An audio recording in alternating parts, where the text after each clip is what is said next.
Seorang mantan direktur utama sebuah BUMN yang bernama Ira Puspadewi divonis bersalah di pengadilan atas tindak pidana korupsi ya sebesar 1,25 triliun. Beliau divonis selama 4,5 tahun penjara dan vonis telah dibacakan, tentu harus segera dieksekusi. Kalau mantan direktur utama ini tidak terima atas putusan pengadilan, tentu beliau bisa mengambil langkah-langkah hukum selanjutnya ya. Bisa banding, bisa kasasi ya. Setelah kasasi nanti bisa juga nanti bisa peninjauan kembali. Artinya masih ada upaya hukum ya setelah putusan pengadilan ini. Tapi yang dilakukan oleh mantan direktur utama ini adalah ya dengan menggunakan para influencer ya untuk menyebarkan informasi bahwa dia tidak bersalah, bahwa dia dikriminalisasi, bahwa dia adalah orang yang jujur, bahwa dia adalah orang yang berhasil di dalam menjalankan amanah sebagai dirut BUMN ya. Dan akhirnya sudah tersebar di media sosial dan dia dibela ya, oleh para influencer, termasuk akhirnya buzzer-buzzer di media sosial ya yang memframing bahwa hukum di negara ini tidak adil. Ya sebenarnya sih ketika seseorang diputuskan bersalah ya tentu ya rata-rata lah kita bisa melihat ketika diputuskan bersalah di pengadilan ya mayoritas mengatakan dia tidak bersalah ya dengan berbagai alasan, dan itu hal yang sangat-sangat biasa ya, hal-hal yang sangat biasa yang tentu tidak bisa dipergunakan sebagai sebuah pembenaran atau sebagai sebuah keputusan hukum dengan alasan-alasan seperti itu, karena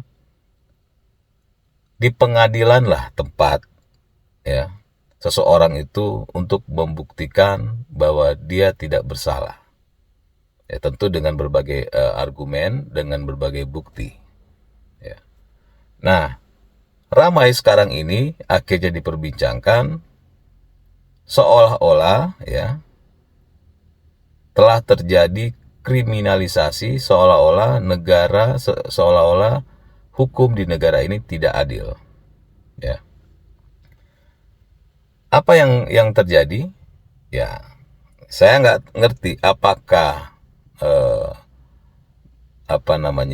si mantan dirut ini mengendorse ya influencer untuk membuat framing bahwa dia tidak bersalah atau bagaimana, saya nggak ngerti ya. Tapi yang pasti faktanya para influencer ya akhirnya berbicara membela dirinya ya, membela si mantan dirut ini yang sudah divonis bersalah. Yang berkembang sekarang ini adalah bahwa mantan dirut ini tidak sepeser pun menerima uang ya dari misalnya dari korupsi itu, bahwa dia pun sama sekali tidak menerima uang. Lalu saya lihat beragam, wah orang kok nggak menerima uang lalu bisa divonis bersalah. Nah ini saya harus memberikan pendidikan politik. Jadi begini, saya coba satu persatu ya mematahkan framing-framing tersebut. Yang pertama, kalau orang ya di dalam tindak pidana korupsi itu dia tidak menerima satu perak pun atau tidak terbukti dia menerima uang, itu sebenarnya sudah diatur di dalam hukum kita bahwa walaupun seseorang itu tidak menerima uang tapi bisa misalnya menguntungkan pihak lain, ya itu ya termasuk di dalam korupsi, gitu kan. Kan kita nggak tahu, ya. Ini terlepas dari soal mantan dirut itu ya. Saya jelaskan bahwa orang kan selalu mengatakan saya tidak menerima satu perak pun, saya tidak korupsi, loh. Dan terbukti saya tidak korupsi. Ya memang terbukti tidak korupsi, tapi kan menguntungkan pihak lain misalnya. Dan pernah ada satu tokoh ya yang belum lama ini bicara kan, saya tidak korupsi, saya tidak menerima satu perak pun. Tidak terbukti ada aliran dana masuk ke rekening saya.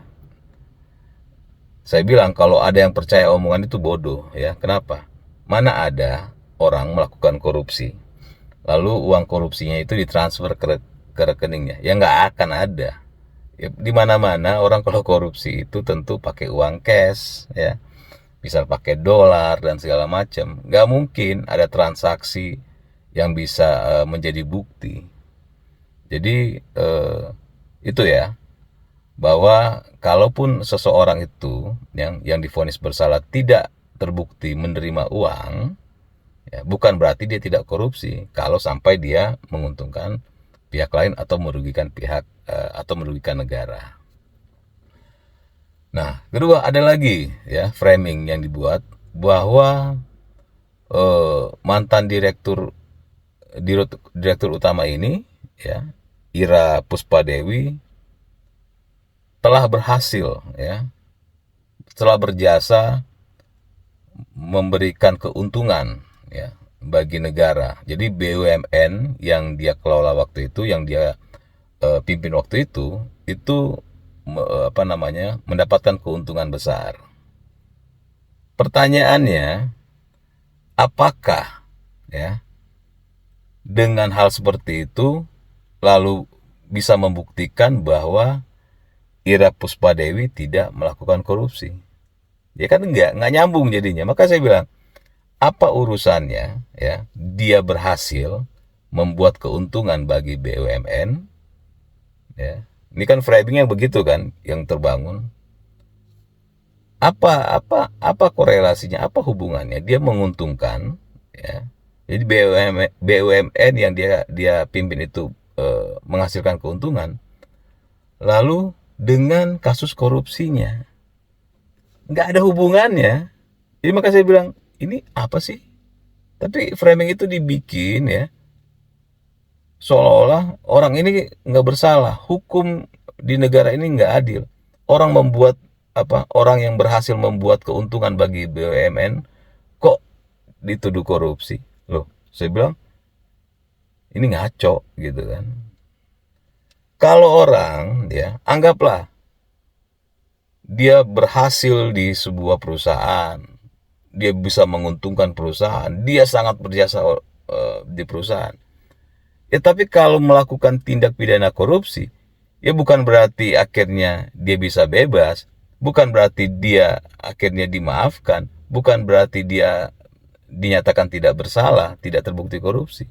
Ya, melakukan tindak pidana korupsi dengan mendapatkan keuntungan, dengan perusahaan yang mendapatkan keuntungan, itu dua hal yang berbeda gitu.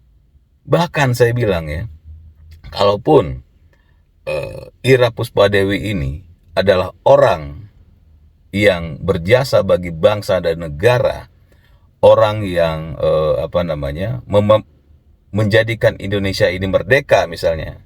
Jadi yang membuat Indonesia merdeka adalah Ira Puspadewi.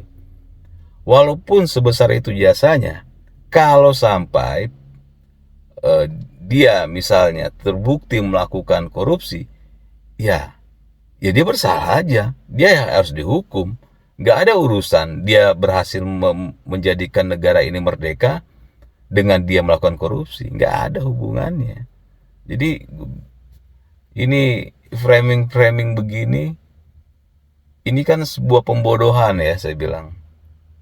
Akhirnya masyarakat ya iba, ya masyarakat iba, lalu akhirnya menuduh negara, ya menuduh hukum tidak adil gitu. Makanya saya mengatakan ya ini bagian dari pendidikan politik, cara berpikirnya harus sehat. Mau dia berhasil di BUMN, mau menguntungkan BUMN, itu kalau dia melakukan korupsi ya korupsi aja, bersalah bersalah aja gitu, nggak ada hubungannya. Dan satu lagi, ketika dia berhasil ya menguntungkan, membuat keuntungan di BUMN, ya memang bukannya seharusnya seperti itu gitu. Jadi bukan sebuah alasan untuk membuat si Ira Puspadewi ini dinyatakan tidak bersalah ya, hanya karena dia membuat keuntungan bagi BUMN yang dia pimpin waktu itu. Nggak ada hubungannya. Nah, ini yang saya katakan berkali-kali bahwa jangan sampai framing ini akhirnya membuat hukum kita lemah. Nah, ini bahaya. Kalau ya akhirnya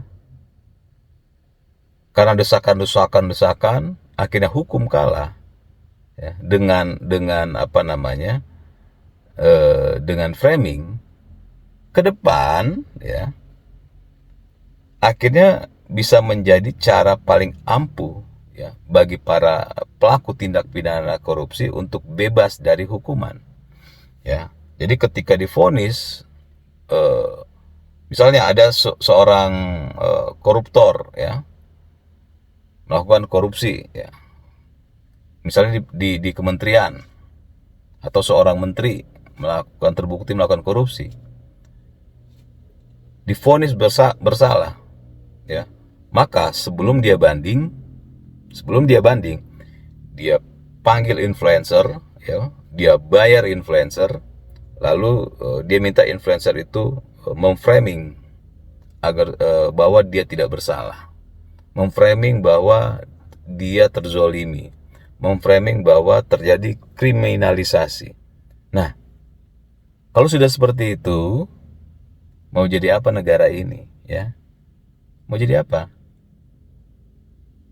Akhirnya si menteri itu bebas karena influencernya, dia bayar influencer, dia bayar buzzer yang setiap hari memframing bahwa pengadilan lemah, pengadilan tidak adil, negara tidak adil, si menteri ini diperlakukan tidak adil ya, terjadi kriminalisasi, masuk lagi ke urusan politik bahwa ini adalah urusan politik untuk menjatuhkan si menteri, begitu jadinya ya.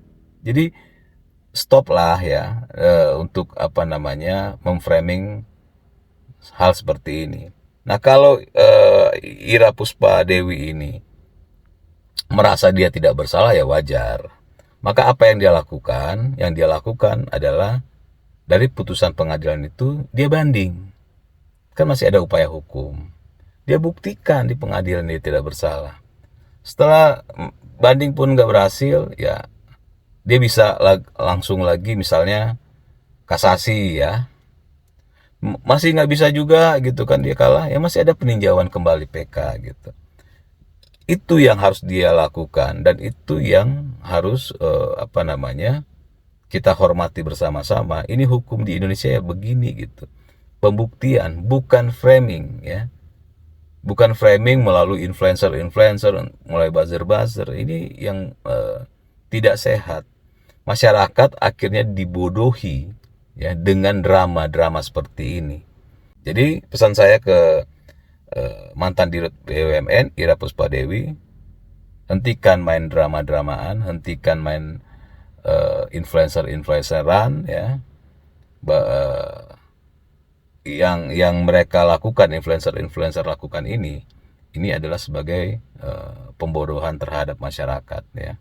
Kalau Ira Puspadewi ini tidak bersalah, silakan lakukan upaya hukum selanjutnya, bukan malah menjadikan pengadilan jalanan dengan menggunakan para influencer ini. Saya pikir cukup.